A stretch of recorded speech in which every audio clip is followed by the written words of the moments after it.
A truck stop used to be a little town of its own.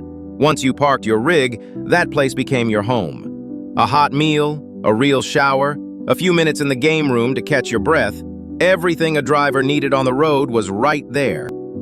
Back then, a truck stop wasn't a place to spend money. It was a place where you felt welcomed.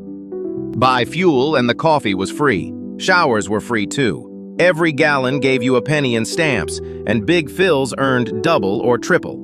Fill up a whole stamp book and you could bring home a CB accessory, work gloves, a seat pad, even a brand logo cap. Some drivers said the first kitchen mixer they ever owned came from those stamps. Big or small, the value didn't matter. What mattered was the feeling that you were a valued guest. And the heart of every truck stop was the diner.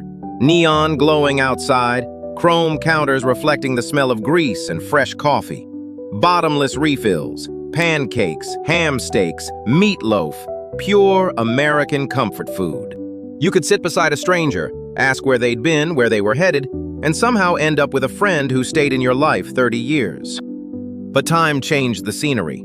The diners disappeared one by one. McDonald's and Subway took their place. The warm chrome counters were replaced by cold plastic chairs. A stop that once had quirky British decorations eventually looked just like every other place. You couldn't tell who the owner was or which faces were regulars. Parking got tighter too. Once upon a time, you could almost always find a spot. But now you can fuel up and still spend half an hour searching. That's why old-school drivers use MyRig parking app. It finds open spots fast, and it's free. Technology changed the way we meet as well. Drivers used to unfold maps together and figure out the road ahead. Now GPS handles everything. The small talk while waiting for a shower turn became checking your phone inside your own cab. Convenient, sure, but it cut out the human part. Coffee today might be cleaner, fresher, more premium. But a lot of drivers miss that old, weak, cheap brew. Because that little free paper cup carried more than coffee.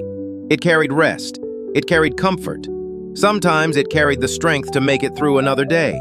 Young drivers today never lived those days, but through the stories of the old hands, they still catch a piece of that old warmth. So when the road gets rough, sometimes all you really need is a cup of truck stop coffee.